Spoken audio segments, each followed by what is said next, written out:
Hello dear students, welcome to Gateway Classes. हम data structure पढ़ रहे हैं और डेटा स्ट्रक्चर में अभी तक मैं आपको बता चुका हूं कि क्या बेसिक टर्मिनोलॉजीज हैं जो हमें जाननी चाहिए डेटा स्ट्रक्चर को समझने से पहले।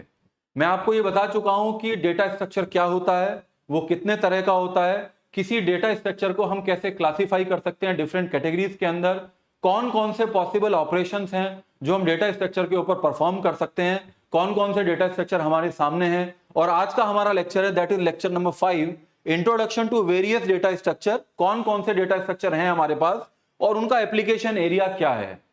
इसमें जो अब तक हमने पढ़ा उसमें लॉन्ग क्वेश्चन भी बनता है और स्मॉल क्वेश्चन भी बनता है जो 2 नंबर में हमें पूछा जा सकता है कि ये पर्टिकुलर एक डेटा स्ट्रक्चर का एप्लीकेशन बताइए कि इसे यूज क्यों किया जाता है।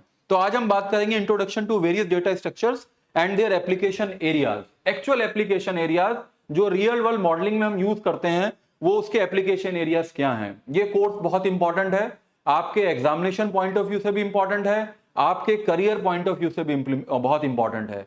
जब आप प्लेसमेंट के लिए 7th सेमेस्टर में बैठेंगे तो प्लेसमेंट कंपनी हमेशा किसी प्रोग्रामिंग लैंग्वेज के बारे में, डेवलपमेंट की पोस्ट के लिए किसी प्रोग्रामिंग लैंग्वेज के बारे में, और प्रोग्रामिंग लैंग्वेज के साथ साथ वो आपसे बात करेंगे कि आपको डेटा स्ट्रक्चर के कॉन्सेप्ट्स आते हैं कि नहीं आते हैं। क्योंकि किसी प्रोग्रामिंग को इंप्लीमेंट करने के लिए आप चाहे सी प्रोग्रामिंग करें, C++ करें, पाइथन करें, जावा करें, कोई भी प्रोग्रामिंग लैंग्वेज के साथ काम करें, किसी भी प्रोजेक्ट पे काम करें प्रोग्रामिंग लैंग्वेज के साथ, तो आपको हमेशा एक डेटा स्ट्रक्चर, ये जो डेटा स्ट्रक्चर है इसका बेसिक कॉन्सेप्ट आपको पूरी तरीके से आना चाहिए।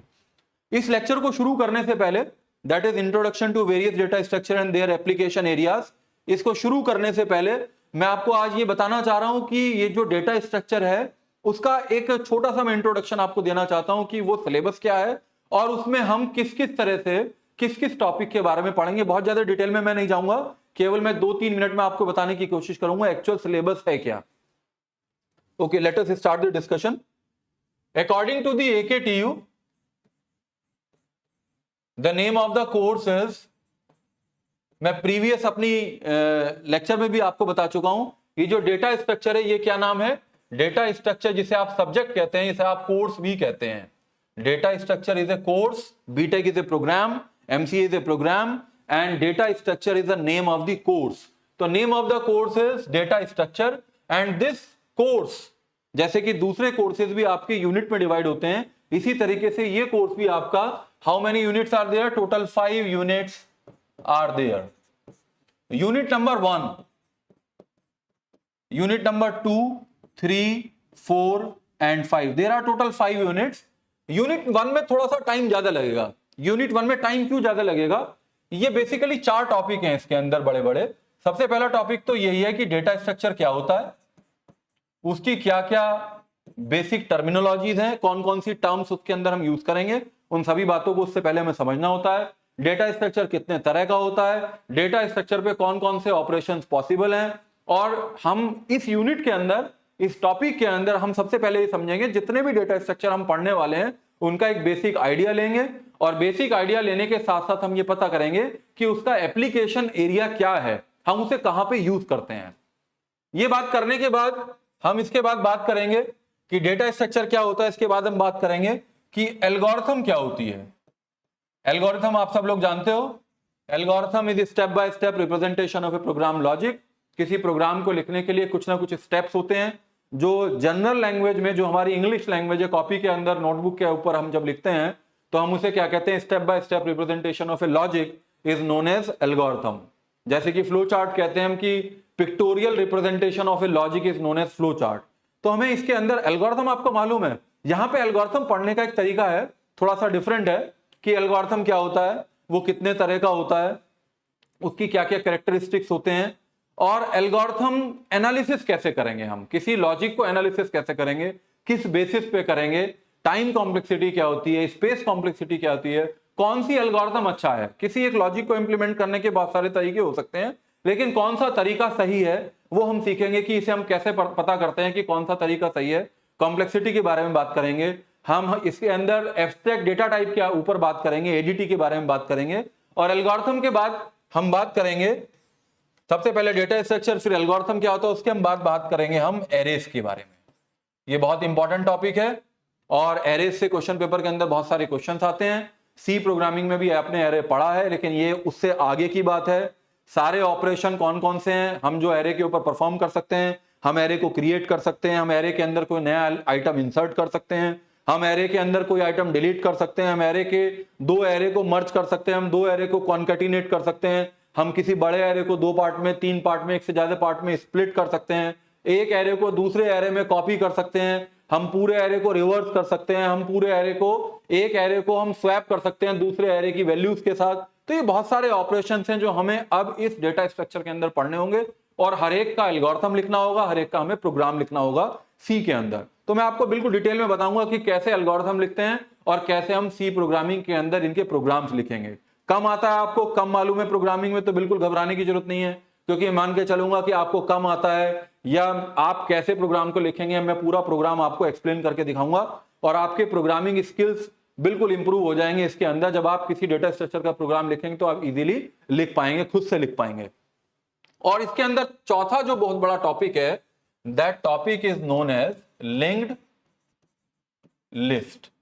ये भी एक बहुत बड़ा टॉपिक है इसके अंदर। तो इसीलिए मैं कहता हूं कि यूनिट 1 में थोड़ा समय ज्यादा लगेगा, क्योंकि ये भी अपने आप में बड़ा टॉपिक है। इसमें न्यूमेरिकल्स भी हैं, कॉन्सेप्चुअल पॉइंट्स भी हैं और इसमें बहुत सारी प्रोग्रामिंग है। आप मेरा विश्वास कीजिए, इसमें लगभग हो सकता है कि मैं आपको बता दूं there will be 35 to 40 programs और I can say there may be 35 to 40 operations और एल्गोरिथम्स। तो बिलीव मी, सारी एल्गोरिथम आपको समझ में आने वाली हैं और हर एक प्रोग्राम, हर एक एल्गोरिथम को सी प्रोग्रामिंग के अंदर कैसे इंप्लीमेंट करेंगे बहुत इजीली आपको वो समझ में आने वाला है। आप मेरे साथ बने रहिए। जो दूसरा यूनिट है, सेकेंड यूनिट, यूनिट 1 था जिसके अंदर ये 4 टॉपिक हमने डिस्कस करेंगे। यूनिट 2 के अंदर केवल 2 ही टॉपिक हैं, 2 चैप्टर हैं। One chapter is known as stack data structure and second chapter is known as queue data structure. तो इससे थोड़ा सा यूनिट 1 से थोड़ा कम काम है, लॉजिक है, एल्गोरिथम है, थोड़ा सा प्रोग्रामिंग है, थोड़े से न्यूमेरिकल्स हैं।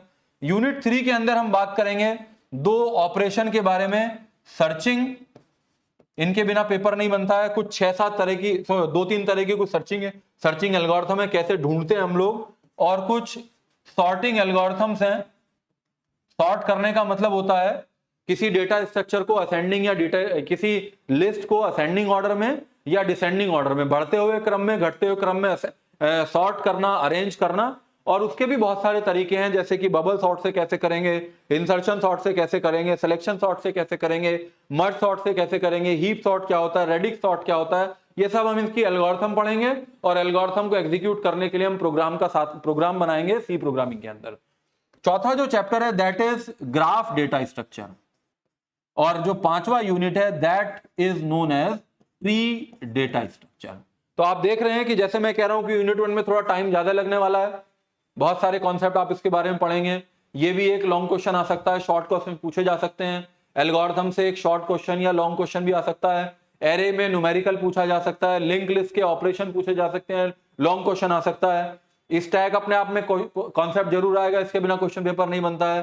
क्यू भी आएगा, कुछ एल्गोरिथम्स हैं, सर्च कैसे करते हैं, सॉर्ट कैसे करते हैं, ग्राफ डेटा स्ट्रक्चर के बारे में पढ़ेंगे और ट्री डेटा स्ट्रक्चर के बारे में पढ़ेंगे। तो मेरे कहने का मतलब यह है, आपके सामने पिक्चर बिल्कुल क्लियर है, बिल्कुल सिलेबस आपके सामने क्लियर है। इस तरीके से हम आगे बढ़ेंगे धीरे धीरे। अभी हम कहां पे हैं, अभी हम केवल फर्स्ट टॉपिक पे हैं, क्योंकि अभी हमने कोर्स को शुरू किया है। चलिए आज का लेक्चर शुरू करते हैं। ये मेरा पर्पस था थोड़ा सा आइडिया देना कि सिलेबस क्या है एक्चुअली। आज का जो मेरा टॉपिक है मैं एक बार फिर से दिखा देता हूं आपको। Today's topic is introduction to various data structure. कुछ डेटा स्ट्रक्चर्स के बारे में बात करेंगे, वही जो मैंने अभी बोर्ड पे लिखे थे। ट्री क्या होता है, ग्राफ क्या होता है, एरे क्या होता है, लिंक लिस्ट क्या होता है, क्यू क्या होता है, स्टैक क्या होता है, वो सब मैं आपको बताने वाला हूं। और देयर एप्लीकेशन एरिया, और हम वो क्यों पढ़ रहे हैं, उस कॉन्फिडेंस को लाने के लिए हम ये पढ़ेंगे कि वो कहां कहां पे यूज होते हैं। आप देखेंगे रियल वर्ल्ड में किस तरीके से हम डेटा स्ट्रक्चर को यूज करते हैं। जब आप ये पता कर लेंगे कि एक्चुअल इंप्लीमेंटेशन क्या है, हमने कहां यूज करते हैं, फेसबुक कौन सी एल्गोरिथम यूज करता है, यूट्यूब में क्या होता है, गूगल मैप कैसे काम करता है, ये सब जो हम पढ़ेंगे कि भाई हम कहां कहां पे किस डेटा स्ट्रक्चर को यूज करते हैं, क्या उसका एप्लीकेशन है, तो आपको और इंटरेस्ट आने वाला है कि क्यों ये एक इंपॉर्टेंट कोर्स है आपके एग्जामिनेशन पॉइंट ऑफ व्यू से, आपकी नॉलेज पॉइंट ऑफ व्यू से, आपके करियर पॉइंट ऑफ व्यू से और आपके प्लेसमेंट पॉइंट ऑफ व्यू से। चलिए आगे बढ़ते हैं। आज के इस लेक्चर के अंदर हम ये सब पढ़ेंगे, introduction to various data structures and their application area. मैं आपको एरे के बारे में बताऊंगा, स्ट्रिंग क्या होता है उसके बारे में पढ़ेंगे, लिंक लिस्ट क्या होता है, स्टैक क्या होता है, क्यू क्या होता है, ट्रीज क्या होता है, ग्राफ क्या होता है, और इस टॉपिक के बेस पे क्या क्वेश्चन एके ट्यूब में ऑलरेडी पूछे गए हैं। तो ये थ्योरेटिकल क्वेश्चन इससे पूछे जा सकते हैं। एक क्वेश्चन ये हो सकता है, explain different type of data structure and their application areas, एक क्वेश्चन ये पूछा जा सकता है। तो आपको ये हर एक के बारे में थोड़ा थोड़ा लिखना होगा, और थोड़ा थोड़ा लिखने के बाद आपको ये बताना होगा कि एरे कहां पे यूज हो रहा है मार्केट के अंदर, इंडस्ट्री में स्ट्रिंग का क्या यूज है, लिंक लिस्ट कौन यूज कर रहा है, किस तरह की कंपनी, किस तरह की एप्लीकेशंस के अंदर ये डेटा स्ट्रक्चर यूज होते हैं। तो सबसे पहला डेटा स्ट्रक्चर है एरे। एरे क्या होता है? Array is linear data structure.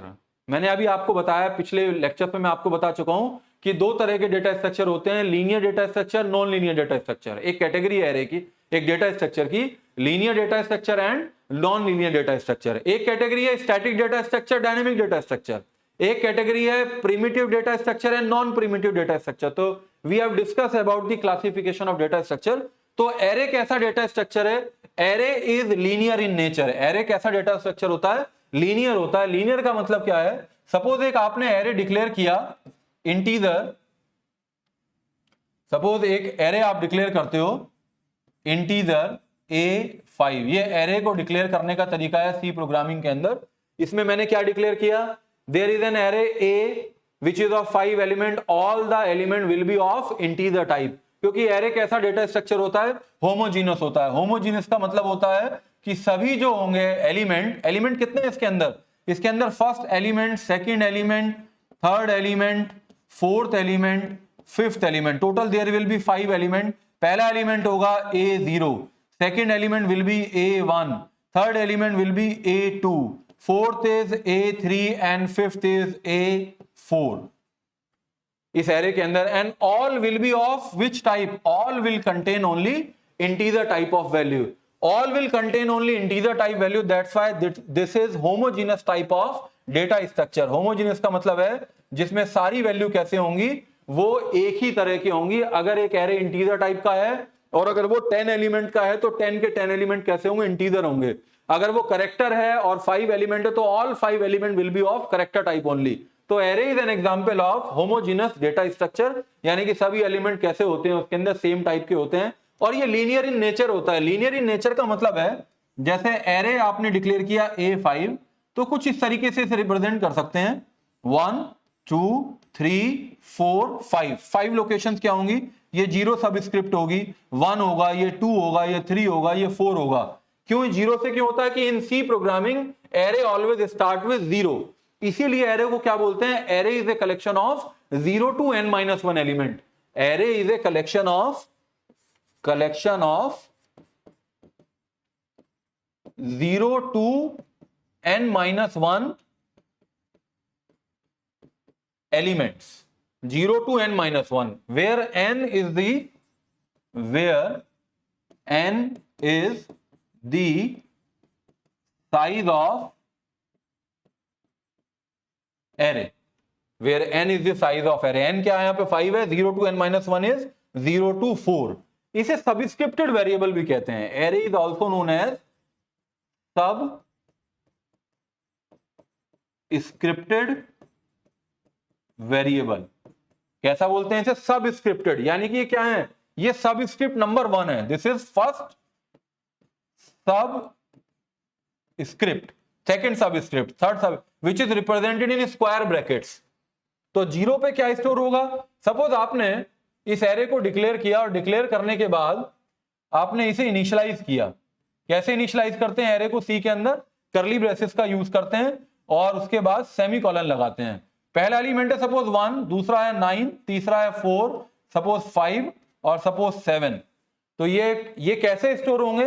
0 पे जाएगा 1, A0 पे जाएगा 1, A1 पे जाएगा 9, A2 पे जाएगा 4, A3 पे जाएगा 5, A4 पे जाएगा 7। तो ये मेमोरी में इस तरीके से स्टोर होंगे। मैंने पहले भी आपको बताया था कि it is linear nature, linear structure it is. जैसे 4 है, 4 एक एलिमेंट है, तो 4 का एक ही हमेशा प्रेडिसेसर होगा, एक ही उसका प्रेडिसेसर होगा और एक ही उसका सक्सेसर होगा, एक ही उसका पीछे एलिमेंट होगा, एक ही उसका आगे वाला एलिमेंट होगा। किसी भी एलिमेंट के एक से ज्यादा प्रेडिसेसर नहीं हो सकते, एक से ज्यादा उसके सक्सेसर नहीं हो सकते हैं। तो मैंने आपको बता दिया एरे डेटा स्ट्रक्चर कैसा होता है, लीनियर इन नेचर होता है, होमोजीनियस टाइप का होता है, stored in contiguous memory location. Contiguous का मतलब है अगर एक एलिमेंट A0 है तो दूसरा एलिमेंट हमेशा A1 होगा, अगर A1 है तो उससे नेक्स्ट वाला एलिमेंट क्या होगा, A2 होगा, A3 एंड सो ऑन। तो array always required contiguous memory allocation. अगर एक साथ मेमोरी अवेलेबल नहीं है तो उस तरह की मेमोरी में एरे स्टोर नहीं हो सकता है। लोकेशन तो है एक से ज्यादा। फॉर एग्जाम्पल सपोज यहां पे मैं बताता हूं आपको, सपोज एक मेमोरी है मेरे पास, कुछ इस तरीके से मेमोरी है और मुझे इस A5 को स्टोर करना है और ये इसकी लोकेशंस हैं। ये मेमोरी में मैं इंटीजर को कितने बाइट लगती है मेमोरी के अंदर, इंटीजर को हमेशा कितने बाइट लगती है, तो 2 अगर बाइट लगते हैं इंटीजर को मेमोरी में स्टोर होने में तो इसे टोटल 5 को 10 बाइट लगेंगे। लेकिन सपोज ये फ्री है, ये भी फ्री है, ये एलोकेटेड है, इसे मैं यूज नहीं कर सकता। सपोज ये फ्री है, ये भी फ्री है, ये भी फ्री है और ये एलोकेटेड है। तो सपोज ये 1 2 3 4 5 लोकेशन फ्री हैं, लेकिन वो पांचों लोकेशन एक साथ अवेलेबल नहीं है। वो लोकेशन मेमोरी के अंदर जो फ्री हैं वो स्कैटर्ड फॉर्म में है। तो इस तरह की मेमोरी में मैं एरे को स्टोर नहीं कर सकता हूं। इसका सॉल्यूशन मैं आपको बताऊंगा, लेकिन यहां पे ये एरे स्टोर नहीं हो सकता है। उसे क्या चाहिए, उसे सारी लोकेशन एक साथ फ्री चाहिए। तो array always require contiguous memory location. It is a collection of 0 to n-1 element. It is also known as subscripted variable. आगे चलते हैं। Some major application areas of array data structure are, कहां use होता है, mathematical problems like matrices में हम array का use करते हैं। क्योंकि एरे कितने तरह का होता है, मैं आगे हम पढ़ेंगे जब एरे को डिटेल में पढ़ेंगे। एरे होता है, एक होता है 1D एरे यानी कि 1 डायमेंशनल एरे, एक एरे होता है 2D एरे, एक एरे होता है, इसके बाद एक कैटेगरी और है that is multi dimensional array, जहां पे डायमेंशन बहुत सारी हैं। एक ही स्क्वायर ब्रैकेट है 1 डायमेंशनल एरे, 2 स्क्वायर ब्रैकेट है 2 डायमेंशनल एरे, और अगर मोर देन 2 डायमेंशंस हैं, मोर देन 2 स्क्वायर ब्रैकेट्स हैं, तो वो क्या होगा, मल्टी डायमेंशनल एरे होगा। तो ये एक एप्लीकेशन बता रहे हैं कि अगर मैट्रिसेस को इंप्लीमेंटेशन करना है आपको, मैट्रिक्स कैसे होती है, matrix is divided into rows and columns. जो पहला सबस्क्रिप्ट होता है, जैसे मैंने एक एरे 2 डायमेंशनल एरे डिक्लेयर किया, सपोज एक एरे मैंने इंटीजर A23 डिक्लेयर किया, तो इस A23 का मतलब क्या है, number of rows are 2 and number of columns are 3। तो total number of elements are 2 into 3 equals to 6। ये सब मैं आपको डिटेल में बताऊंगा, अभी तो मैं थोड़ा आइडिया दे रहा हूं आपको आज कि क्या क्या एप्लीकेशन एरिया है। तो अगर आपको मैट्रिक्स के साथ काम करना है, मैट्रिक्स की किसी प्रॉब्लम को इंप्लीमेंट करना है, मैट्रिक्स मल्टीप्लिकेशन करना है, एडिशन करना है, मैट्रिक्स के साथ कोई ऑपरेशन परफॉर्म करना है, तो आपको किसकी जरूरत पड़ेगी, एरे की जरूरत पड़ेगी। एरे भी कौन सा एरे चाहिए आपको, डबल डायमेंशन एरे चाहिए, जिसमें एक डायमेंशन रिप्रेजेंट करता है कि रोज क्या होती हैं और दूसरी डायमेंशन क्या रिप्रेजेंट करता है, नंबर ऑफ कॉलम्स। आगे बढ़ते हैं। They are used in implementation of other data structure like link list. Array हमेशा हम डिक्लेयर करेंगे, हम इससे आगे बढ़ेंगे, एरे के बाद जो चैप्टर पढ़ेंगे, लिंक लिस्ट पढ़ेंगे, ट्री पढ़ेंगे, ग्राफ पढ़ेंगे। जब भी ये क्या नाम है, ये डेटा स्ट्रक्चर्स के नाम है। जब भी मैं ये डेटा स्ट्रक्चर को डिक्लेयर करूंगा तो उसके लिए मैं क्या यूज करूंगा, मैं एरे को यूज करूंगा। जैसे मुझे लिंक लिस्ट बनाना 5 एलिमेंट का, तो मैं इस तरीके से मुझे एक एरे लेना होगा जिसके थ्रू मैं लिंक लिस्ट को इंप्लीमेंट कर सकता हूं। तो एरे को मैं एरे का यूज करके और डेटा स्ट्रक्चर भी बनाए जा सकते हैं। Database records are usually implemented as arrays. ये जो डेटाबेस रिकॉर्ड्स होते हैं, डेटाबेस का मतलब क्या है, डेटाबेस का मतलब है जब भी आप बुक्स देखेंगे तो इस डेटाबेस के लिए इस तरह का फिगर आपको बुक्स के अंदर मिलेगा, है ना। डेटाबेस ऐसे समझ सकते हो आप, डेटा स्पेस वो ऑर्गेनाइज कलेक्शन है रिलेटेड आइटम्स का, जिसमें आप डेटा को आप इंसर्ट भी कर सकते हो, आप डेटा को अकॉर्डिंग टू रिक्वायरमेंट जब आपको जरूरत हो आप उसे रिट्रीव भी कर सकते हो, एक्सेस भी कर सकते हो, रिट्रीव भी कर सकते हो। तो जब भी आप डेटा स्ट्रक्चर बनाते हो, डेटाबेस बनाते हो, तो डेटाबेस जो डेटा इंपॉर्टेंट डेटा है, जो हमेशा डेटा कलेक्शन करते हो आप ऑर्गेनाइज मैनर के अंदर, आप डेटाबेस में स्टोर करते हो, तो आप उसे एक्सेस करने के लिए क्या करते हो, किसका यूज करते हो, एरे का यूज करते हो। क्योंकि एरे एक बहुत इंपॉर्टेंट पॉइंट हमारे पास है, इंपॉर्टेंट कॉन्सेप्ट को इंप्लीमेंट करने में हेल्प करता है। वो कॉन्सेप्ट क्या है? Array always provide indexing. Array कैसे स्टोर होता है? पहला एलिमेंट 0 है, दूसरा 1 है, 2 है, 3 है। इस तरीके से अगर मुझे किसी एरे का बेस एड्रेस मालूम है, यानी कि एक एरे 5 एलिमेंट का है और मुझे मालूम है कि A0 मेमोरी में कहां स्टोर है, और सभी क्योंकि मालूम है कैसे एलिमेंटों के इंटीजर टाइप के होंगे, तो मैं इजीली इंडेक्सिंग के थ्रू 10वें एलिमेंट पे, nth एलिमेंट पे, n-1 एलिमेंट पे भी पहुंच सकता हूं। तो इंडेक्सिंग को इंप्लीमेंट करने के लिए एरे का हम यूज कर सकते हैं, और अगर इंडेक्सिंग इंप्लीमेंट हो सकता है तो डेटाबेस को मेंटेन करने के लिए हम एरे का यूज कर सकते हैं। चलिए आगे चलते हैं। दूसरा डेटा स्ट्रक्चर है हमारा स्ट्रिंग। स्ट्रिंग का क्या मतलब है? देखिए, एरे जो होता है उसकी एक कैटेगरी ये भी है।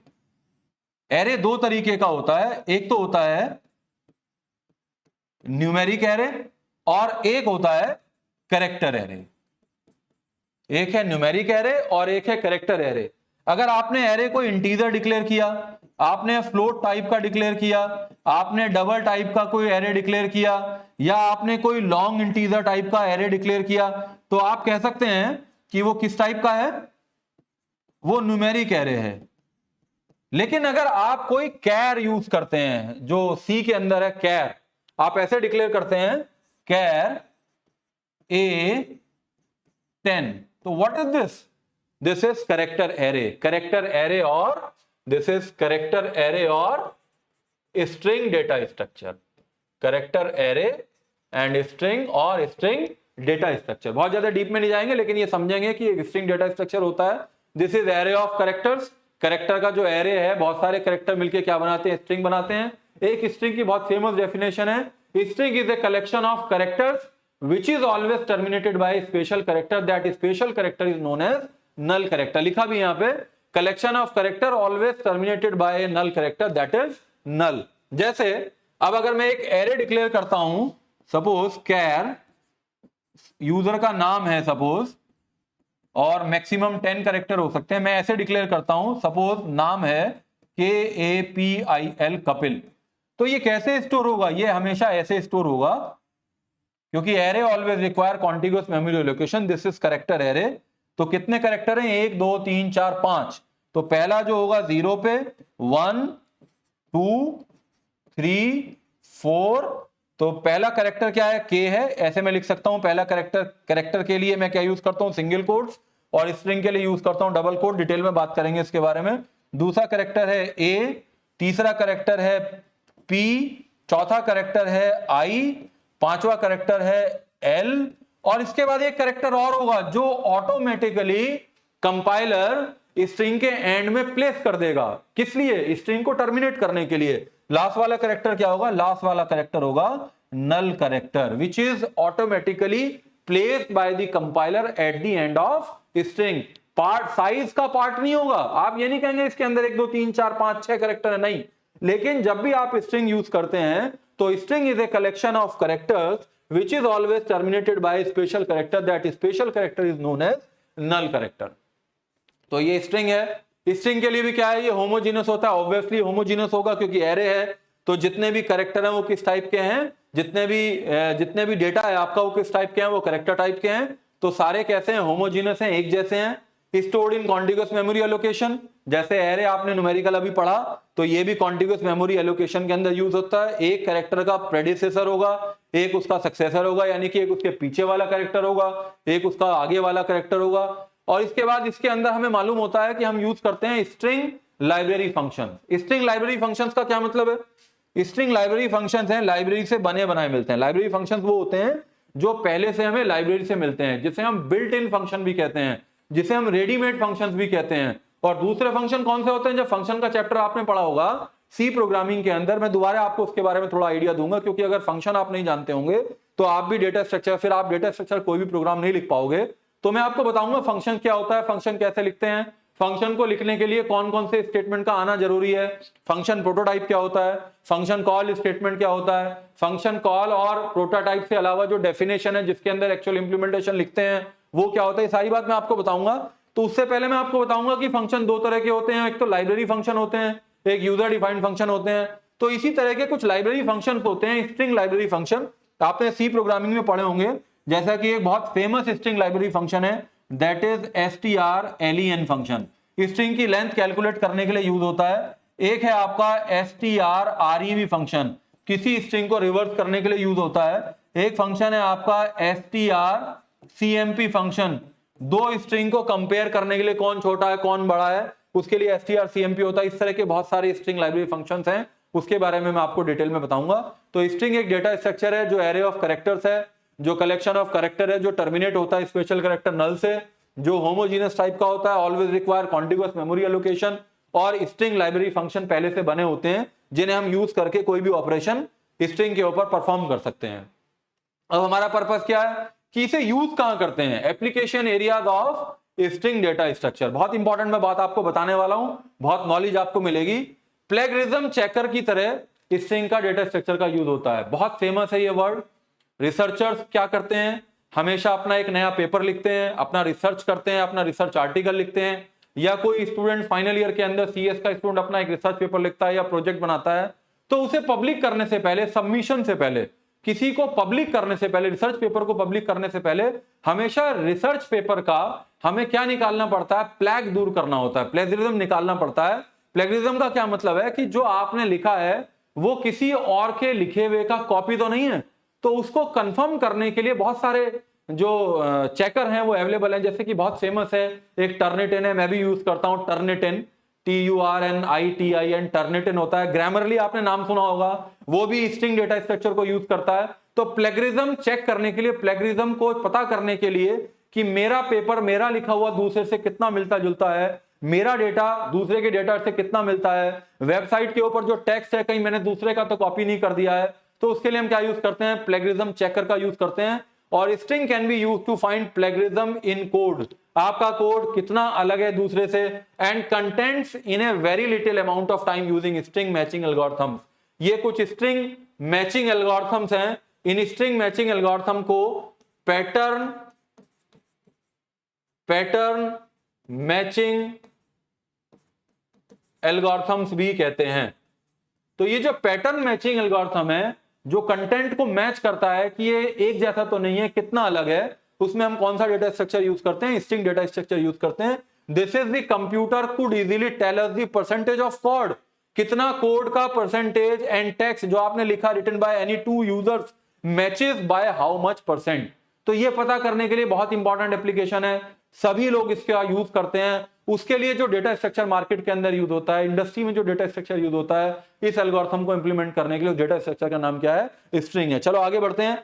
एनकोडिंग डिकोडिंग करने के लिए भी स्ट्रिंग को यूज करते हैं।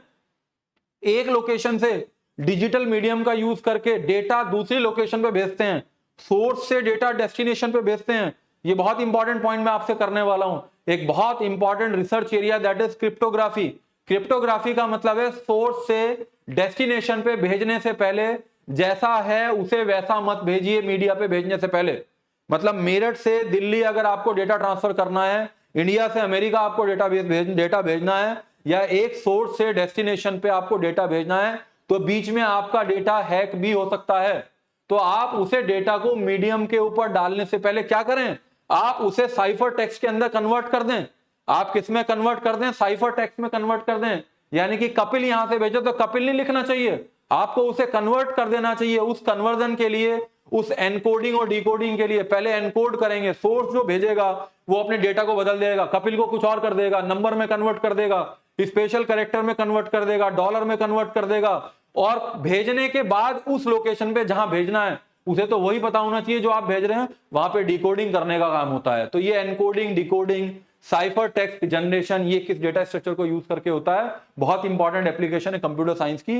हर एक डेटा स्ट्रक्चर की 2-2, 3-3 एप्लीकेशन अपने दिमाग में रखिए, क्योंकि क्वेश्चन यही आने वाला है कि right any 2 application, real world application of this data structure. तो इस तरीके 2 नंबर पूछा जाएगा, तो आप बताएंगे कि एनकोडिंग और डिकोडिंग करने के लिए भी string can be use for encoding and decoding for the safe transfer of data, safely transfer of data from sender, एक लोकेशन से, टू रिसीवर दूसरी लोकेशन पे, to make sure no one is in the way of transmission gets to read your data.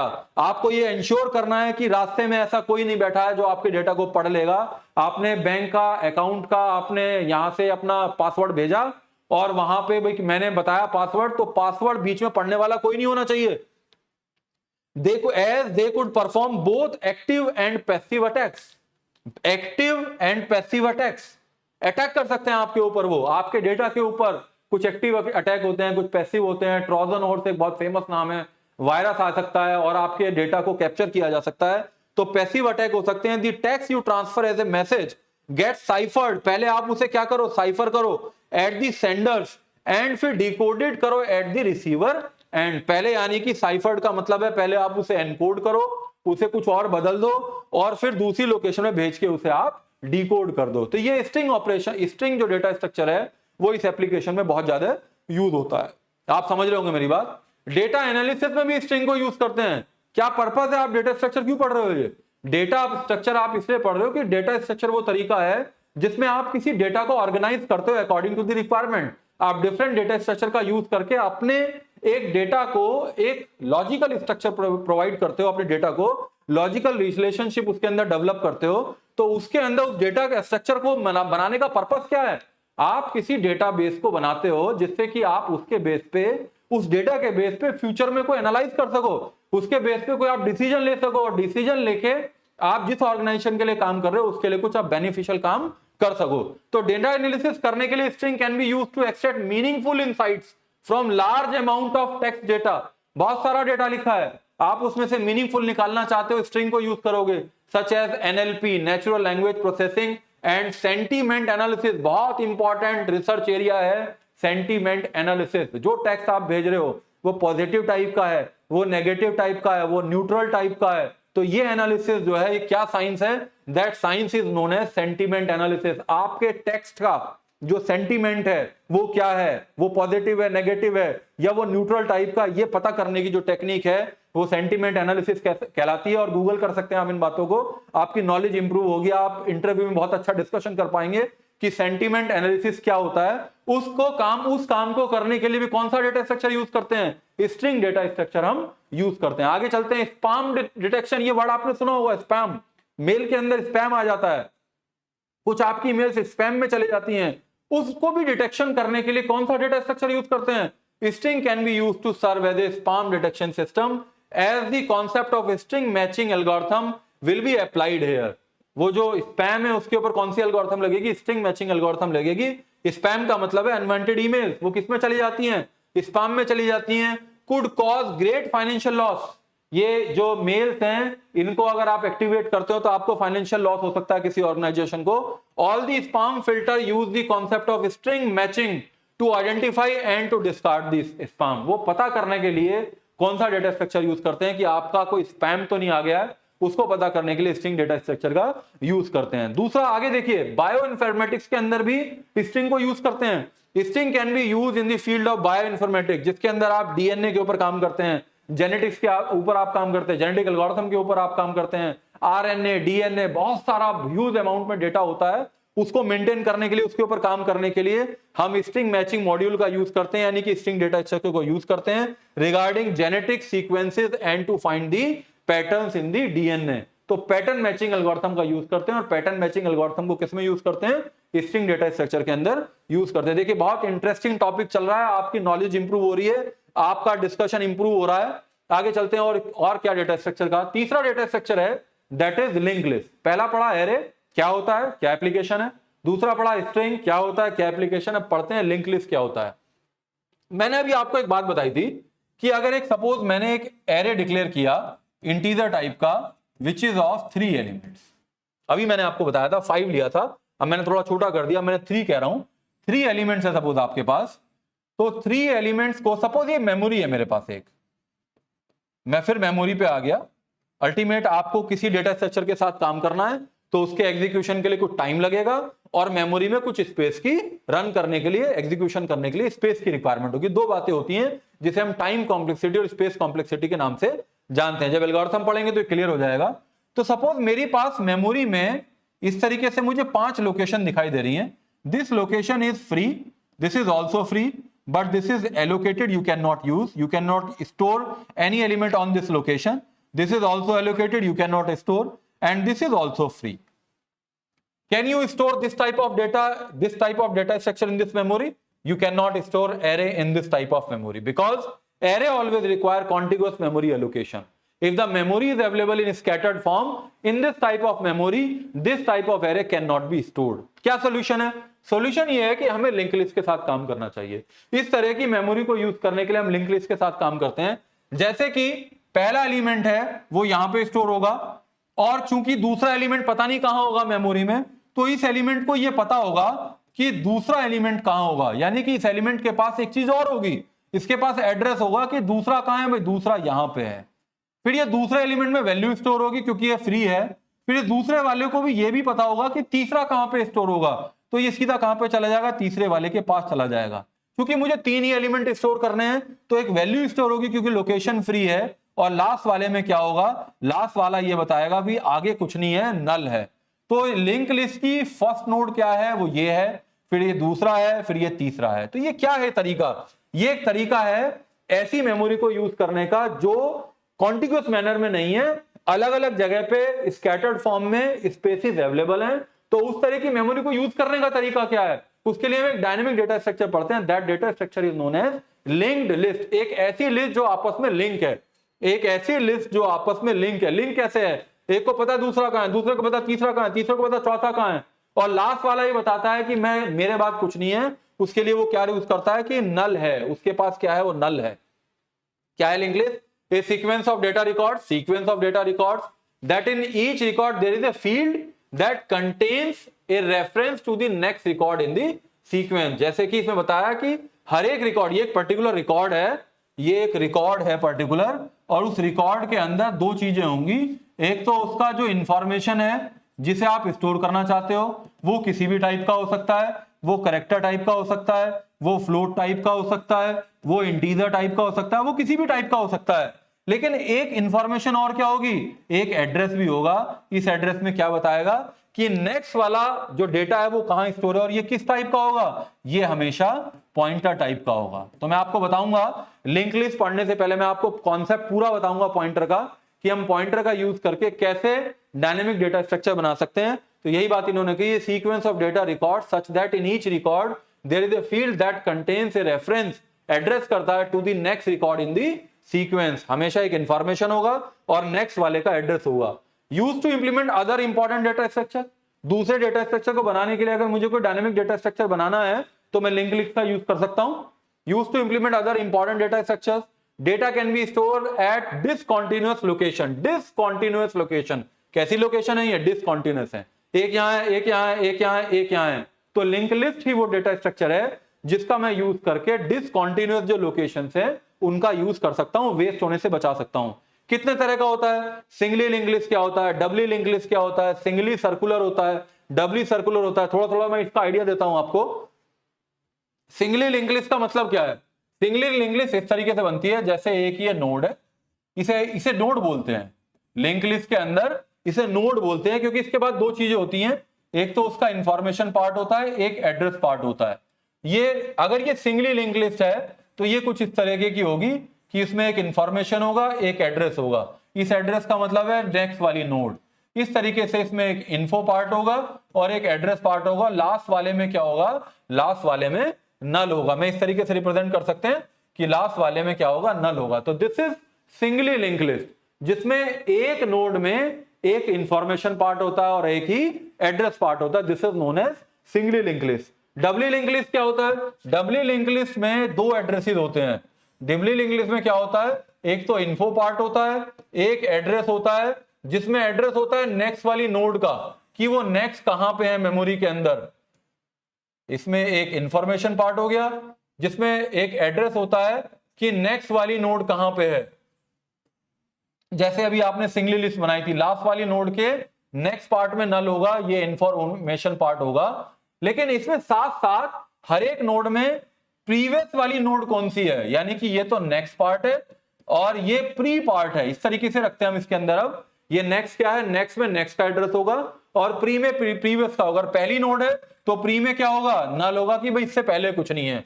इस node इसके pre part में address होगा पीछे वाली नोड का, इसके प्री वाले पार्ट में एड्रेस होगा पीछे वाली नोड का. डबली लिंक लिस्ट, यानी कि डबली लिंक लिस्ट और two way linked list, two way link list, जो दोनों तरफ चलती है, उसमें आप आगे भी जा सकते हो और उसमें आप पीछे की तरफ भी आ सकते हैं। बहुत डिटेल में पढ़ेंगे, बहुत मजा आने वाला है लिंक लिस्ट को पढ़ने में, क्योंकि बहुत सारी एल्गोरिथम है और बहुत इजीली हम उसे सी प्रोग्रामिंग में इंप्लीमेंट कर सकते हैं। सर्कुलर क्या होता है? सर्कुलर लिंक लिस्ट ऐसे होता है, वो सिंगली भी हो सकता है, डबली भी हो सकता है। जैसे इसमें नेक्स्ट वाला है, इस एड्रेस है, इसमें नेक्स्ट वाला एड्रेस है, और लास्ट वाली जो नोड है, जो मैंने बताया था कि उसमें नल होता है, इसमें लास्ट वाली नोड में नल नहीं होता। इसमें क्या होता है? इसमें पहली वाली नोड का एड्रेस होता है। तो ये क्या हो गया? सिंगली सर्कुलर लिंक लिस्ट, जिसमें एक पार्ट होता है एड्रेस, जो हमेशा दूसरी नोड का, यानी कि दूसरी जगह, दूसरी वैल्यू कहां स्टोर है मेमोरी में, वो एड्रेस रखता है, फिर अगला एड्रेस रखता है, और लास्ट वाली फिर से कहां पे आ जाता है? फर्स्ट पे आ जाता है। इस तरीके से क्या बन जाता है? एक सर्कल बन जाता है, या एक क्या बन जाता है?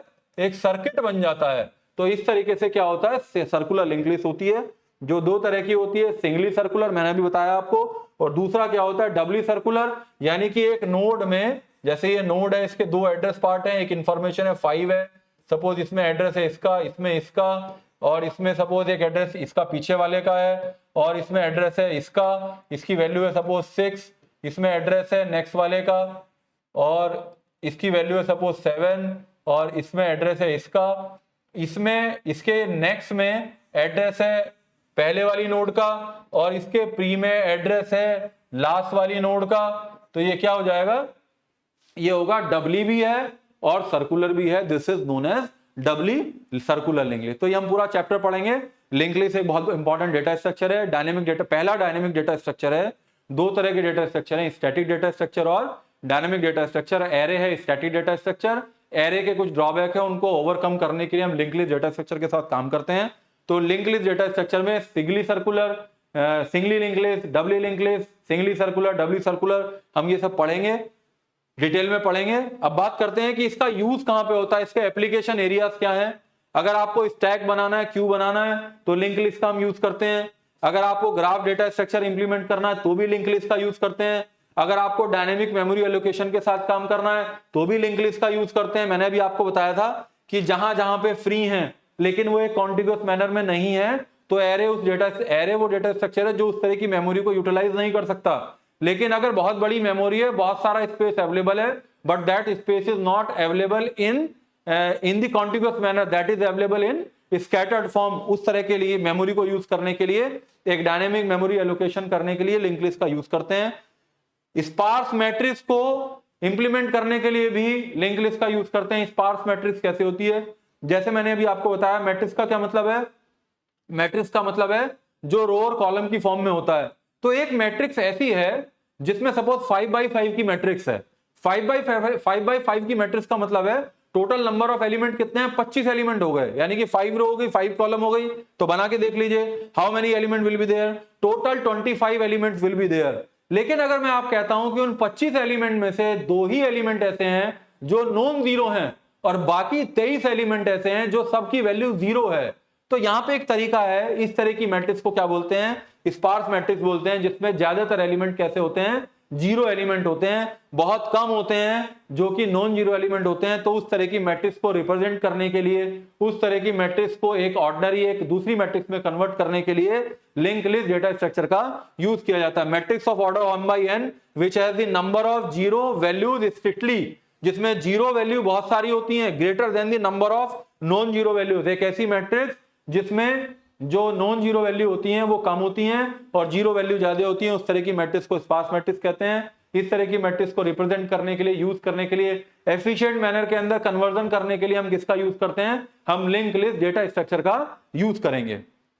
इंपॉर्टेंट पॉइंट है ये सारे, आपके एग्जाम में सब टॉपिक पूछे जाएंगे। और क्या एप्लीकेशन है? इमेज व्यूअर के लिए भी लिंक लिस्ट का यूज करते हैं। पहली, previous and next images are linked and can be access by the next and previous button. जो नेक्स्ट बटन है, जो प्रीवियस बटन से आप पीछे वाली इमेज पे जा सकते हो डेटा से, उसे जब भी आप कंप्यूटर के अंदर काम करते हो, नेक्स्ट इमेज पे आना है तो नेक्स्ट बटन को आप एक्सेस करते हो। तो नेक्स्ट और प्रीवियस कैसे है? अभी मैंने आपको एग्जांपल बताया, वो किस टाइप की लिंक लिस्ट है? वो डबली लिंक लिस्ट है, जो पीछे भी जा सकता है, जो आगे भी जा सकता है। Previous and next page in a web browser, ये जो आपकी वेबसाइट्स हैं, आप वेबसाइट के ऊपर जाते हैं, पहले पेज पे आते हैं, पहला पेज हो गया, फिर आप क्लिक करते हैं, दूसरे पेज पे जाते हैं, फिर क्लिक करते हैं, तीसरे पेज पे जाते हैं, तो ये कैसे आप एक मेन पेज से, होम पेज से नंबर ऑफ वेब पेजेस पे मूव करते हैं, उसके लिए भी कौन सा डेटा स्ट्रक्चर यूज करते हैं, लिंक लिस्ट का यूज करते हैं। We can access the previous and next URL, URL का मतलब जो रिसोर्स लोकेटर है, जो एड्रेस आप पास करते हो, search in a web browser by pressing the back and next button since they are linked as a link list. तो link list के लिए देखिए आप सोचते होंगे कि कैसे नेक्स्ट करने पे नेक्स्ट वेब पेज पे चले जाते हैं, कैसे बैक पेज पे चले जाते हैं, वेब पेज पे चले जाते हैं, तो उसके लिए हम कौन सा डेटा स्ट्रक्चर यूज करते हैं, लिंक लिस्ट का यूज करते हैं। म्यूजिक प्लेयर में भी नेक्स्ट सॉन्ग पे जाना, प्रीवियस सॉन्ग पे जाना है, songs in the music player are linked to the previous and next song, so you can play songs either from starting or ending of the list। तो ये पीछे जाने वाला सॉन्ग आगे कैसे पहुंचेंगे, उसके लिए भी आप लिंक लिस्ट डेटा स्ट्रक्चर को यूज करते हो। जीपीएस के साथ आप लोग सब काम करते हैं, जीपीएस नेविगेशन सिस्टम में भी link list can be used to store and manage a list of locations and routes. वो रूट कौन कौन से हैं, allowing user to easily navigate to their desired destination. तो इस एप्लीकेशन को इंप्लीमेंट करने के लिए भी जीपीएस सिस्टम के अंदर भी कौन सा डेटा स्ट्रक्चर यूज किया जाता है, link list data structure use किया जाता है। रोबोटिक्स से बहुत इंपॉर्टेंट एप्लीकेशन एरिया है, बहुत इंपॉर्टेंट इमर्जिंग रिसर्च एरिया है।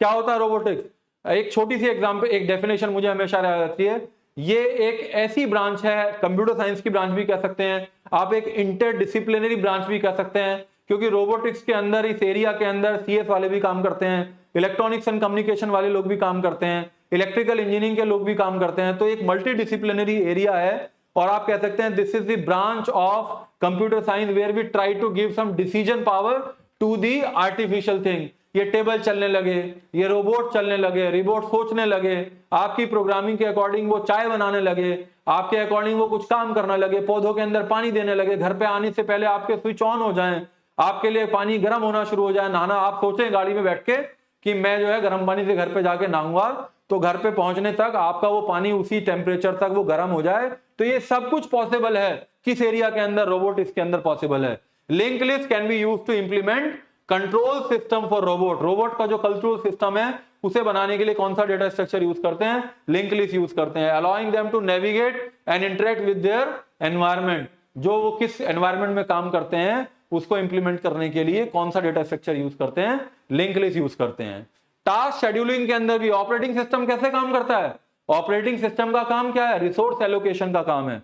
एक प्रिंटर लगा हुआ है और उस प्रिंटर को यूज करने वाले किसी लैब के अंदर 50 स्टूडेंट बैठे हैं, सबने अपनी कमांड दे दी कि मुझे भी प्रिंट आउट चाहिए, मुझे भी प्रिंट आउट चाहिए, तो किसका प्रिंट आउट पहले निकलेगा, ये टास्क मैनेजर का काम कौन करेगा, रिसोर्स एलोकेशन का काम कौन करेगा कि किस यूजर को इस रिसोर्स एलोकेट करना है, इस रिसोर्स को एलोकेट करना है, ये प्रिंटर किस रिसोर्स को किस यूजर को देना है, ये काम कौन करता है, ये ऑपरेटिंग सिस्टम करता है। ऑपरेटिंग सिस्टम के बारे में बहुत मजेदार डिस्कशन हो सकता है, लेकिन यहाँ पे इतना मेरे पास टाइम नहीं है। फिलहाल मैं इतना बता सकता हूं कि टास्क शेड्यूलिंग का जो ऑपरेटिंग सिस्टम का काम है, उस काम को इंप्लीमेंट करने के लिए भी लिंक लिस्ट डेटा स्ट्रक्चर का यूज करते हैं। Operating system use link list to manage task scheduling where each process waiting to be executed represented as a node in the list. यानी कि अगर ऑपरेटिंग सिस्टम का टास्क शेड्यूलिंग वाला काम करना है, बहुत सारे नंबर ऑफ टास्क को शेड्यूल करना है एक पर्टिकुलर ऑर्डर के अंदर, वो एफसीएफएस मैनर में भी हो सकता है, यानी कि फर्स्ट कम फर्स्ट कैटेगरी में भी, कम कैटेगरी में भी हो सकता है, वो एसजेएफ में भी हो सकता है, शॉर्टेस्ट जॉब फर्स्ट, बहुत सारे तरीके हैं, we will discuss later. Image processing में भी लिंक लिस्ट डेटा स्ट्रक्चर का काम करते हैं। इमेज प्रोसेसिंग का मतलब है जहां पे हम पिक्सल्स के साथ काम करते हैं और pixel represented node in the list, तो वहां पे भी हम किसका यूज करते हैं, लिंक लिस्ट डेटा स्ट्रक्चर का यूज करते हैं। बहुत इंपॉर्टेंट डिस्कशन चल रहा है, आपकी नॉलेज इससे इंप्रूव होगी और एग्जाम के अंदर आप बहुत कॉन्फिडेंटली लिख पाएंगे कौन कौन से एप्लीकेशन एरिया। अगर आप किसी बुक को फॉलो करेंगे तो हो सकता है आपको ये पूरा आर्टिकल किसी एक पर्टिकुलर डेटा स्ट्रक्चर के बारे में ना मिल पाए। तो बहुत इंपॉर्टेंट डिस्कशन हमारा चल रहा है कि किसी डेटा स्ट्रक्चर के क्या क्या एप्लीकेशन एरिया, 2-4 एप्लीकेशन आप एरिया याद कर सकते हैं, जैसे कि अंडू रीडू ऑपरेशन परफॉर्म करना है, उसमें भी लिंक लिस्ट का यूज करते हैं। स्पीच रिकॉग्निशन के अंदर भी लिंक लिस्ट डेटा का यूज करते हैं। स्पीच रिकॉग्निशन का मतलब है स्पीच भी एक डेटा है, जो किस फॉर्म के अंदर है, वो टेक्स्ट की फॉर्म में नहीं है, वो किस फॉर्म में है, वो MP3 फॉर्म में है, वो MP4 फॉर्म में है। तो स्पीच जो है उसके रिकॉग्निशन के लिए भी लिंक लिस्ट डेटा स्ट्रक्चर का यूज करते हैं। मैथमेटिक्स में पॉलिनोमियल को रिप्रेजेंट करने के लिए, पॉलिनोमियल का मतलब क्या है, पॉलिनोमियल का मतलब है बहुत एक क्वाड्रेटिक होता है, जैसे ax² + bx plus C equal to 0। इस पॉलिनोमियल के ऊपर काम कर, आपके सिलेबस में आपके एग्जाम में क्वेश्चन पूछा जाएगा कि आप एक पॉलिनोमियल को इंप्लीमेंट करने के लिए इंग्लिश का प्रोग्राम बना के दिखाइए। तो पॉलिनोमियल इंप्लीमेंटेशन के लिए भी, रिप्रेजेंटेशन के लिए भी लिंक्ड लिस्ट डेटा स्ट्रक्चर को यूज करते हैं। चलिए आगे बढ़ते हैं। सर्कुलर लिस्ट आर यूजफुल, एक minute, undo redo operation, then polynomial representation। इसके बाद है circular lists are useful and applicable to ground the list repeatedly. For example, when multiple application running on a PC, it is common for the operating system. Traffic light control system में circular linked list का use करते हैं। मैंने बहुत सारे application area आपको बता दिए, आप इसको पढ़िएगा, क्लियर हो जाएगा। यानी कि जो ट्रैफिक लाइट कंट्रोल सिग्नल है उसमें भी हम लिंक लिस्ट का यूज करते हैं।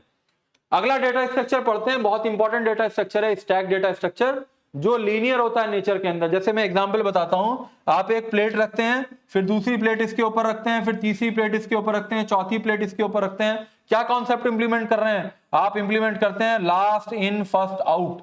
सबसे बाद में जो प्लेट आई है उसे ही सबसे पहले आप उठाएंगे। यानी कि सबसे बाद में जो आपने इंसर्ट किया है, सबसे बाद में जिस प्लेट को आपने कलेक्शन ऑफ डेटा आइटम के ऊपर एक डेटा आइटम रखा है, उसे ही सबसे पहले आप क्या करेंगे? आप डिलीट करेंगे, यानी कि आप उसे रिमूव करेंगे, आप उसे उठाएंगे। तो इस तरह की प्रॉपर्टी को इंप्लीमेंट करने के लिए कौन सा डेटा स्ट्रक्चर है? स्टैक डेटा स्ट्रक्चर है। बहुत रियल लाइफ एप्लीकेशंस हैं, ये भी लीनियर होता है नेचर के अंदर। इसे आप एरे का यूज करके बना सकते हैं, लिंक लिस्ट का यूज करके बना सकते हैं, लीफो प्रॉपर्टी के ऊपर ये काम करता है। बहुत बेसिक फंडामेंटल ऑपरेशन है, एग्जाम में आपके पूछे जाएंगे। एक ऑपरेशन है पुश, इंसर्शन का मतलब होता है पुश करना, इसी नाम से जाना जाता है, और डिलीट करने का मतलब होता है पॉप करना। एक दो ऑपरेशन और है, वो बहुत इंपॉर्टेंट नहीं है, but we will discuss about those operations also. But insertion करना, डिलीट करना, बहुत दो इंपॉर्टेंट ऑपरेशन है स्टैक डेटा स्ट्रक्चर के ऊपर। Major application areas of stack data structure, आपने फंक्शन पढ़ा होगा। फंक्शन के आपने कैसे पढ़ा है कि जैसे आपने सबसे पहले क्या लिखा, वॉइड मेन लिखते हैं आप सी प्रोग्रामिंग के अंदर। मैं थोड़ा सा आइडिया देता हूं, आप लिखते हैं, फिर आप क्या करते हैं? फंक्शन कॉल करते हैं। फंक्शन कॉल करते हैं, जैसे आपने एक फंक्शन कॉल किया A B C X equals to A B C Y comma Z. ये क्या है? आपने फंक्शन कॉल किया, या बिल्कुल आपकी जो आपने सम करने का एक फंक्शन बनाया होगा, C equals to sum A comma B. फिर आपने लिखा सी को प्रिंट किया, कर्ली ब्रेसेस क्लोज कर दिया। फिर उसके बाद आपने फंक्शन का क्या लिखा? डेफिनेशन लिखा, उस फंक्शन का डेफिनेशन। तो जैसे ही इस सबसे पहले जब आप एग्जीक्यूट करते हो तो कहां से एग्जीक्यूशन शुरू होता है? मेन से शुरू होता है। एग्जीक्यूट करते करते जैसे ही फंक्शन कॉल पे आता है, तो कॉल से सीधे कहां चला जाता है? फंक्शन डेफिनेशन पे चला जाता है। पूरी स्टोरी बाद में सुनाऊंगा, लेकिन कॉल से कहां पे चला जाता है? फंक्शन डेफिनेशन पे चला जाता है। और अगर जैसे आपने यहां रिटर्न लिखा है, आप रिटर्न करते हो, तो रिटर्न से वापस कहां पे जाता है? वहीं पे जाता है जहां से कॉल आपने किया था, तो वहीं वापस जाता है। तो वहां से जैसे ही यहां से इसे वहां जाना है, तो क्या बनेगा? एक स्टैक बनेगा। सपोज इसका एड्रेस है 110, तो 110 हो गया स्टैक के अंदर स्टोर। 110 से फिर कहां पे गया? वो गया 120 के ऊपर, 120 पे। तो सबसे पहले किसे रीड करेगा? सबसे पहले जो टॉप पे वैल्यू होगी उसे रीड करेगा। तो ये जो फंक्शन कॉल है, एक जगह कुछ काम चल रहा था, उस काम से फिर दूसरी जगह पे गए, तो जाने से पहले वो क्या स्टोर हो जाएगा? वो आपका एक एड्रेस स्टोर होगा स्टैक के अंदर। जब फंक्शन पढ़ेंगे तो इसे बहुत डिटेल में बात करेंगे। जब फंक्शन कॉल करते हैं तो सबसे इंपॉर्टेंट एक डेटा स्ट्रक्चर मेंटेन होता है। वो कौन सा डेटा स्ट्रक्चर है? वो स्टैक डेटा स्ट्रक्चर होता है। एक्सप्रेशन इवेल्युएशन, अगर मैं a प्लस बी भी करता हूं कंप्यूटर के अंदर, मैं a प्लस बी करता हूं, या मुझे 2 प्लस 3 करना है, तो 2 प्लस 3 करने के लिए या मुझे क्या करना है? मुझे करना है 2 plus 3 into 4 divide 7 multiply by 6। ये क्या है? एक अर्थमेटिक एक्सप्रेशन है। इसको इवेल्युएट करने के लिए कौन सा डेटा स्ट्रक्चर यूज होता है? इसको इवेल्युएट करने के लिए एक डेटा स्ट्रक्चर यूज होता है। वो इंपॉर्टेंट डेटा स्ट्रक्चर कौन सा है? वो स्टैक है। या आपके एग्जाम में क्वेश्चन पूछा जाएगा, तो स्टैक का यूज करते हैं एक्सप्रेशन को इवेल्युएट करने के लिए। ब्राउजर की हिस्ट्री मेंटेन होती है। आपने कल कौन सा देखा, उससे पहले कौन सा देखा, किस पेज पे गए, किस वेब पेज को एक्सेस किया, वो सारी हिस्ट्री को मेंटेन करने के लिए कौन सा डेटा स्ट्रक्चर यूज होता है?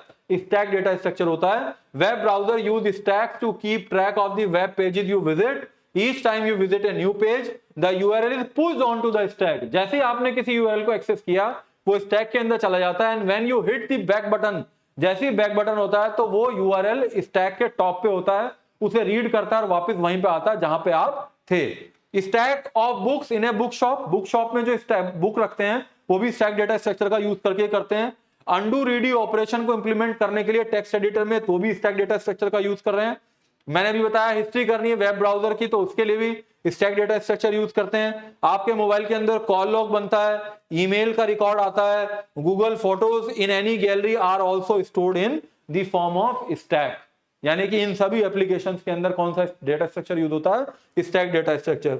यूट्यूब पे आप कोई डाउनलोड करते हो और notification also shown in LIFO format, the latest appear first, जो सबसे लेटेस्ट जो होता है नोटिफिकेशन वो सबसे पहले आपको दिखाई देता है, तो वो भी किस डेटा स्ट्रक्चर को यूज करता है? वो भी यूट्यूब भी स्टैक डेटा स्ट्रक्चर को यूज करता है डाउनलोड्स के लिए और उसके नोटिफिकेशंस के लिए। आगे चलते हैं। अगला डेटा स्ट्रक्चर है क्यू डेटा स्ट्रक्चर है। एक इंपॉर्टेंट था stack, next data structure is Q. Q का मतलब क्या है? जैसे कि मैं हमेशा एग्जांपल देता हूं, सपोज आपको बिजली का बिल जमा करने जाना है, वैसे तो सारे काम ऑनलाइन होने लगे, लेकिन सपोज आपको जाना है बिजली का बिल जमा करने, ये वो विंडो है जहां पे बिजली का बिल डिपॉजिट होगा और आप लाइन में इस तरीके से लगते हो। सबसे पहले आप आए तो सबसे पहली पोजीशन पे आप होंगे, फिर आपके पीछे कोई आएगा, फिर उनके पीछे कोई आके लगेगा, उनके पीछे कोई आके लगेगा, ऐसे लगेंगे। यानी कि जब भी कोई आइटम आएगा, जो भी कोई पर्सन आएगा, वो हमेशा कहां से आएगा? वो रियर एंड से आएगा, यानी कि पीछे से आएगा। और जो भी आइटम रिमूव होगा वो कहां से रिमूव होगा? वो फ्रंट से होगा। आपने अपना बिल जमा किया, जमा करने के बाद आप लाइन में से जो आगे थे बाहर निकल गए। तो ये कौन सी प्रॉपर्टी के ऊपर काम करता है? ये काम करता है फीफो प्रॉपर्टी के अंदर। फीफो का मतलब है जो फर्स्ट इन होगा वही फर्स्ट आउट होगा। जो सबसे पहले बिजली का बिल जमा कराने आएगा, जो लाइन में सबसे आगे होगा, वही सबसे पहले अपना बिल जमा करा पाएगा और लाइन से बाहर निकलेगा। तो ये क्यू डेटा स्ट्रक्चर है जो नेचर में लीनियर होता है। ये लीनियर डेटा स्ट्रक्चर है, ऐसे स्टोर होगा लीनियर में, एक के बाद एक का अपना एक प्रेडिसेसर है, एक का सक्सेसर है। Based on FIFO property, FIFO property पे काम करता है। फीफो यानी कि एफसीएफ है, फर्स्ट कम फर्स्ट सर्व। जो सबसे पहले आता है उसे पहले सर्विस मिलती है। इसका अपना एक फ्रंट एंड होता है, रियर एंड होता है। क्यू के बारे में डिटेल में पढ़ेंगे तो हमेशा हम याद रखेंगे कि फ्रंट से क्या होगा, रियर से क्या होगा। इंसर्शन और डिलीशन इसके बहुत दो इंपॉर्टेंट ऑपरेशन होते हैं। ये एक वर्जन होता है इसका सर्कुलर क्यू। जैसे मैंने अभी आपको एक क्यू बताया, इस क्यू का अपना एक फ्रंट है, एक एंड है। अगर ये क्यू एक मैंने 5 एरे का एलिमेंट लिया है तो इस तरीके से इसके अंदर केवल 5 एलिमेंट ही स्टोर हो सकते हैं, छठा नहीं हो सकता, लेकिन इसमें हो सकता है ऐसा। ये सर्कुलर क्यू कैसे होती है, कुछ इस तरीके से देखते हैं हम सर्कुलर क्यू को। सर्कुलर क्यू में सपोज 5 एलिमेंट हैं, 1 2 3 4 5। ये सपोज 0 है, ये 1 है, ये 2 है, ये 3 है, ये 4 है। ये एरे से ही बन रहा है। तो सपोज ये अगर एम्प्टी है, अगर ये एम्प्टी है तो फ्रंट कहां पे है? वो भी -1 पे है। रियर कहां पे है? वो भी -1 पे। यानी कि क्यू में अभी कुछ नहीं है। ये एल्गोरिथम हम पढ़ेंगे। जैसे ही एक आइटम आप इंसर्ट करते हो, सपोज आपने 5 स्टोर किया, तो वो कहां पे आएगा? वो हमेशा रियर से स्टोर होगा। और पहला ही एलिमेंट है तो फ्रंट भी यहां पे आ जाएगा। फिर दूसरा एलिमेंट आएगा तो वो यहां आ जाएगा। और फ्रंट कहां, रियर कहां से? यहां से यहां पे आ जाएगा।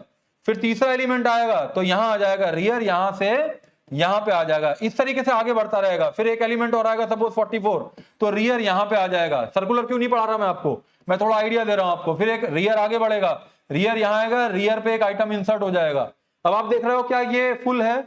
हाँ ये फुल है। और आइटम आ सकता है? नहीं आ सकता। लेकिन सर्कुलर क्यू में सपोज मैंने एक आइटम को डिलीट कर दिया, तो फ्रंट यहां से कहां आ गया? अगले आइटम पे चला गया जी, पहला अब ये है।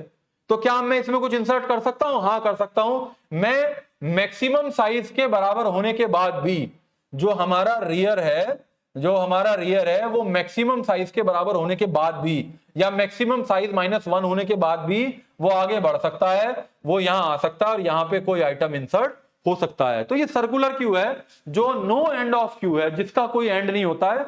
ऑपरेशन परफॉर्म करते चले जाते हैं और आगे बढ़ते चले जाते हैं। इसी तरीके से एक डी क्यू होता है जो डबल एंडेड क्यू होता है, जिसमें जैसे नियम है क्यू के अंदर कि अगर आपको जैसे बिजली का बिल जमा करना है तो पीछे लगना है, और अब बिजली का बिल जमा करने से बाद आपको बाहर निकलना आगे से।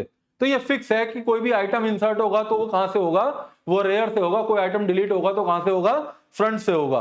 तो डबल एंडेड क्यू में क्या होता है? दोनों एंड से दोनों काम हो सकते हैं।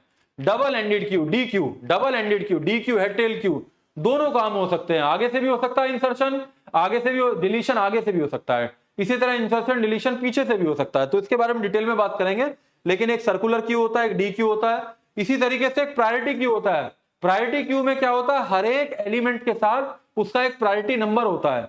जैसे डॉक्टर साहब किसी पेशेंट को देख रहे हैं और वो किसी पेशेंट से बात कर रहे हैं, लेकिन एकदम से उससे बात करते हुए बाहर से वो जो उनका मैनेजर है, यानी कि बाहर से ऑपरेटिंग सिस्टम आता है और वो कहता है कि डॉक्टर साहब एक सीवियर केस आया है, तो डॉक्टर साहब उससे बात करना शुरू कर देंगे। क्यों? क्योंकि उसकी प्रायोरिटी जिससे आप बात कर रहे हो, जिस इंस्ट्रक्शन को आप एग्जीक्यूट कर रहे हो, उससे ज्यादा है। या कोई मंत्री जी आ जाते हैं तो वो कहते हैं डॉक्टर साहब कि आप बैठिए, मैं एक मिनट बात कर लेता हूं उनसे, आप बाहर बैठिए। तो इस तरह का जो अरेंजमेंट है वो हम प्रायोरिटी क्यू डेटा स्ट्रक्चर का यूज करके इंप्लीमेंट कर सकते हैं, जिसमें हर एक आइटम का अपना एक प्रायोरिटी नंबर होता है। क्या एप्लीकेशन एरिया है क्यू डेटा स्ट्रक्चर का? ऑपरेटिंग सिस्टम में जो टास्क शेड्यूलिंग है उसके लिए हम क्यू डेटा स्ट्रक्चर का यूज करते हैं। रिसोर्स एलोकेशन के लिए भी क्यू डेटा स्ट्रक्चर का यूज करते हैं। रिसोर्स एलोकेशन का मतलब है किस प्रोसेस को कौन सा रिसोर्स मिलना चाहिए, किस यूजर को, यूजर क्या हो गया, प्रोसेस हो गया, उसे प्रिंटर मिलना चाहिए कि नहीं मिलना चाहिए। तो ये एलोकेशन करने के लिए ऑपरेटिंग सिस्टम इस काम को करता है, और इस काम को करने के लिए वो फीफो टाइप का डेटा स्ट्रक्चर यूज करता है, क्यू डेटा स्ट्रक्चर का यूज करता है। बैच प्रोसेसिंग के लिए भी कई तरह की प्रोसेसिंग होती है, बैच प्रोसेसिंग होती है, मल्टीटास्किंग होती है, मल्टी प्रोसेसिंग होती है, लेकिन उनमें से बैच प्रोसेसिंग को यूज करने के लिए कौन सा डेटा स्ट्रक्चर यूज होता है? क्यू डेटा स्ट्रक्चर का यूज होता है। इवेंट हैंडलिंग करने के लिए भी जितने भी काम होते हैं, जैसे कि माउस प्रेस किया, ये एक इवेंट है। कहां इवेंट है ये? जीयू टाइप की जो एप्लीकेशन होती है, जीयूआई, ग्राफिकल यूजर इंटरफेस में आपने माइक का लेफ्ट बटन, माउस का लेफ्ट बटन दबाया, आपने राइट बटन दबाया, तो ये क्या है? ये सब इवेंट है। आपने कॉपी किया, इवेंट है। आपने पेस्ट किया, इवेंट है। ये सब क्या है? इवेंट्स हैं। इन इवेंट्स को मैनेज करने के लिए, इन हैंडल करने के लिए, इवेंट हैंडलिंग करने के लिए भी हम क्या यूज करते हैं? क्यू डेटा स्ट्रक्चर का यूज करते हैं। ट्रैफिक मैनेजमेंट करने के लिए भी क्यू डेटा स्ट्रक्चर का यूज किया जाता है। इसके लिए भी हम queue can be use to manage traffic flow in transportation system such as airport control system और रोड नेटवर्क्स। और क्या? ऑपरेटिंग सिस्टम में भी क्यू डेटा स्ट्रक्चर का यूज करते हैं। प्रोसेसर शेड्यूलर की तरह काम करता है। शेड्यूलिंग इंप्लीमेंट करनी है तो बहुत इंपॉर्टेंट एक शेड्यूलिंग एल्गोरिथम है जिसे हम बोलते हैं FCFS शेड्यूलिंग एल्गोरिथम, जो ऑपरेटिंग सिस्टम के अंदर हम पढ़ते हैं, हमेशा पेपर में पूछा जाता है। ये FCFS मतलब क्या होता है? क्यू डेटा स्ट्रक्चर होता है। प्रिंटर भी जो होता है उसकी भी एक क्यू बनती है कि कौन कौन प्रिंटर को यूज करना चाहता है, एक साथ किसकी कमांड आई, किसको प्रिंटर का लोकेशन पहले देना है, लोकेशन, उसके लिए भी क्यू डेटा स्ट्रक्चर का यूज करते हैं। एक बहुत इंपॉर्टेंट डेटा एल्गोरिथम है आपकी डेटा स्ट्रक्चर की, उस एल्गोरिथम का नाम है BFS। एक होता है BFS और एक होता है DFS। तो BFS एल्गोरिथम को इंप्लीमेंट करने के लिए क्यू डेटा स्ट्रक्चर का यूज करते हैं, और DFS एल्गोरिथम को इंप्लीमेंट करने के लिए स्टैक एल्गोरिथम का, स्टैक डेटा स्ट्रक्चर का यूज करते हैं। तो अगर आपको BFS करना है, हमेशा आपके एग्जाम में डेटा स्ट्रक्चर में पूछा जाता है, अगर इस एल्गोरिथम को समझना है तो आपको क्यू डेटा स्ट्रक्चर का यूज करना पड़ेगा। आगे चलते हैं। नेक्स्ट डेटा स्ट्रक्चर है tree data structure. Hierarchical relationship को शो करने के लिए ट्री डेटा स्ट्रक्चर का यूज करते हैं। ट्री कैसे होता है? जैसे ट्री डेटा स्ट्रक्चर ऐसे बना होता है। ट्री डेटा स्ट्रक्चर के अंदर में एक रूट नोड होता है, एक रूट नोड का उसका लेफ्ट चाइल्ड होता है, एक राइट चाइल्ड होता है, फिर एक ट्री होता है, इसमें ये रूट नोड होता है, इसका लेफ्ट होता है, इसका राइट होता है, फिर इस ट्री के अंदर ये रूट नोड हो गया, इसका लेफ्ट चाइल्ड है, इसका राइट चाइल्ड नहीं है। ये भी ट्री में एक सब ट्री है, इस सब ट्री में ये इसका रूट नोड है, इसका लेफ्ट है, ये इसका राइट है, ये भी एक सब ट्री है, इस सब ट्री में ना तो लेफ्ट है ना राइट है। तो ये एक डेटा स्ट्रक्चर है जो हायरार्किकल रिलेशनशिप को शो करने के लिए यूज किया जाता है, ट्री डेटा स्ट्रक्चर।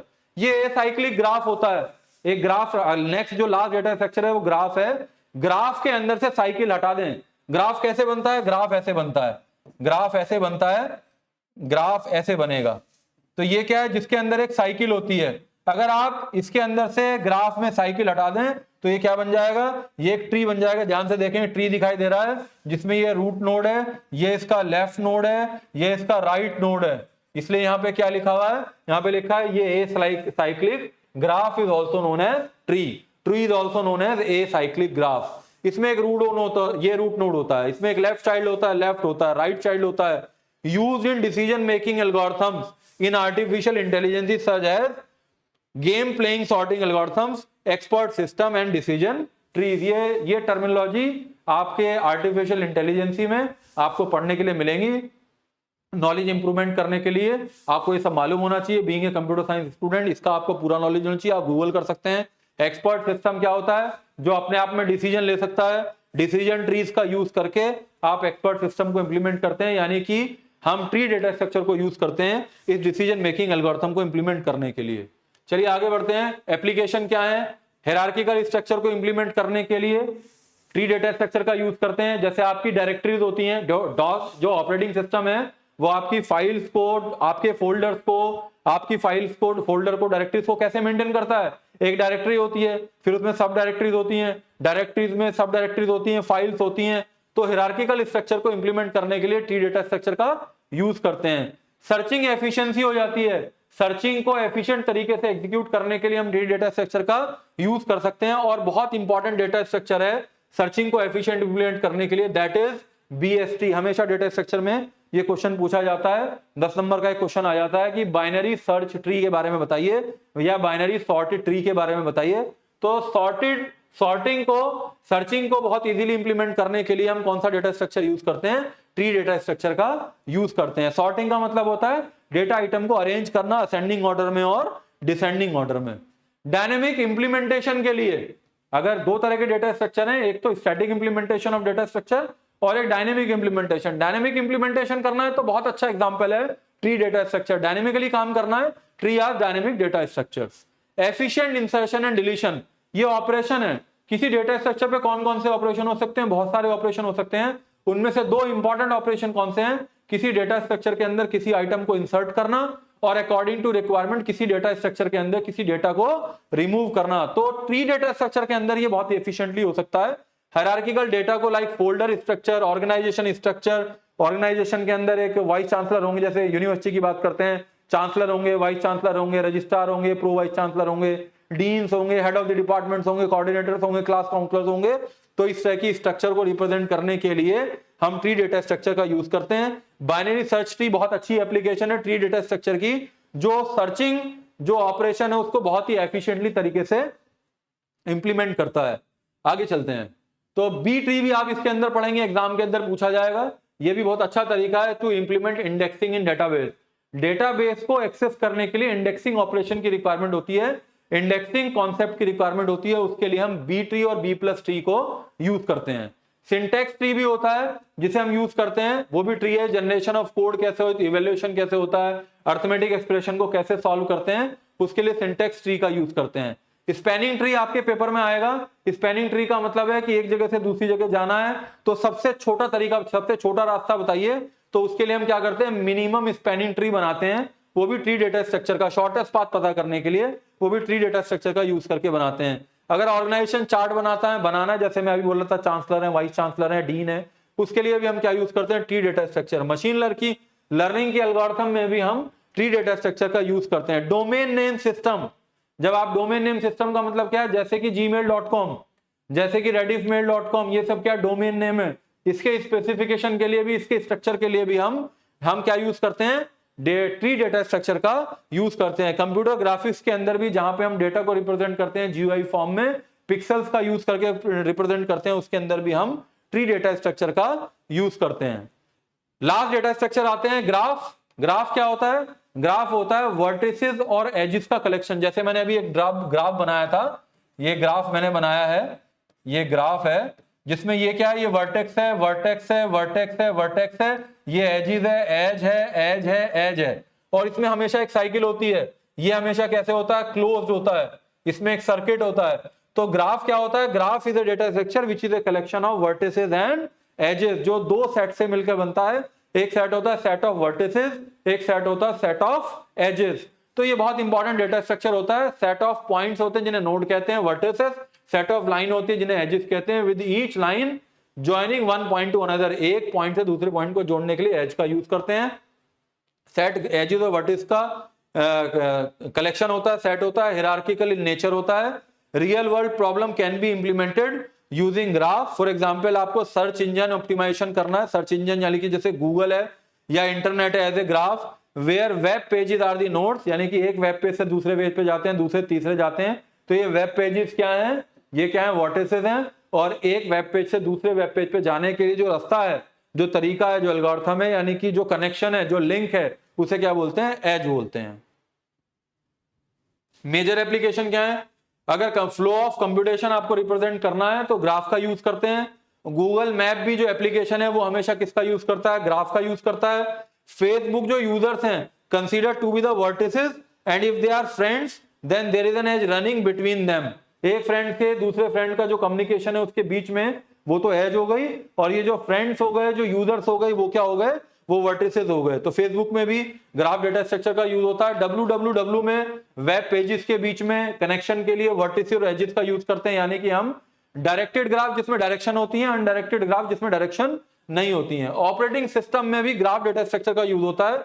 बहुत इंपॉर्टेंट कॉन्सेप्ट आप डेटा ऑपरेटिंग सिस्टम में पढ़ते हो, जिसे हम बोलते हैं रिसोर्स एलोकेशन ग्राफ।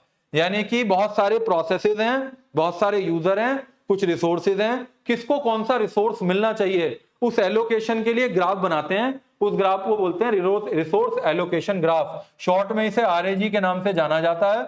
तो आरएजी को बनाने के लिए भी ग्राफ डेटा स्ट्रक्चर का यूज होता है। मैपिंग सिस्टम को इंप्लीमेंट करने के लिए भी ग्राफ डेटा स्ट्रक्चर का यूज होता है।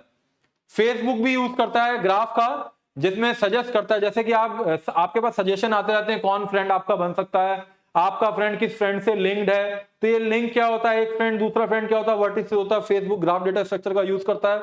बहुत इंपॉर्टेंट एल्गोरिथम है डिकास्ट्रा एल्गोरिथम, जो ग्राफ का यूज करके होता है, जिसमें हम स्मॉलेस्ट पाथ निकालते हैं। मेट्रो स्टेशन का आप यूज करते हैं, मेट्रो ट्रेन का यूज करते हैं, एक जगह से दूसरी जाने के लिए आप शॉर्टेस्ट पाथ निकालते हैं, उसके लिए एल्गोरिथम का यूज होता है डिकास्ट्रा, वहां भी ग्राफ यूज होता है।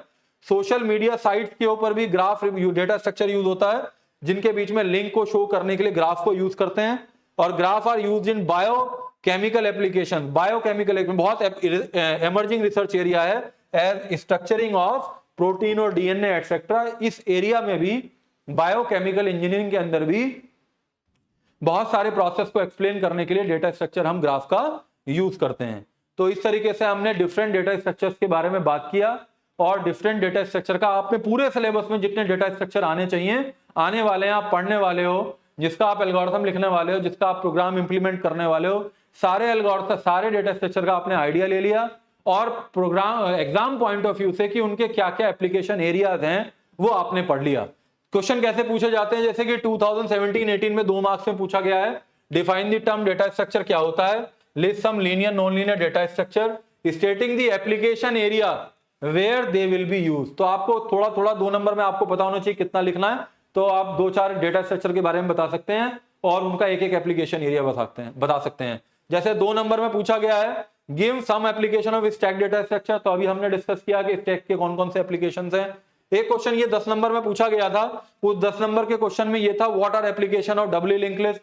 तो मैंने आपको एक्सप्लेन किया था डब्ल्यू लिंक लिस्ट जो दोनों डायरेक्शन में चलती है, तो वो आप इसके अंदर इस लेक्चर को समझ के पढ़ के आप इन क्वेश्चंस को आंसर कर सकते हो। तो ये बहुत इंपॉर्टेंट लेक्चर था आपके एग्जाम पॉइंट ऑफ व्यू से भी, आपके नॉलेज पॉइंट ऑफ व्यू से भी। जितना आर्टिकल मैंने आपके सामने रखा, जितने डिटेल में मैंने आपको ये पूरे लेक्चर के अंदर कवर किया, बहुत कम समय में पूरा लेक्चर, जो इससे ज्यादा समय लगता, मैंने बहुत कम समय में आपको बहुत अच्छी इंफॉर्मेशन हर एक डेटा स्ट्रक्चर के बारे में दी है। आपको कॉन्फिडेंस आना चाहिए कि डेटा स्ट्रक्चर क्या होता है, वो कितने तरह का होता है, उसके क्या क्या एप्लीकेशन एरियाज होते हैं।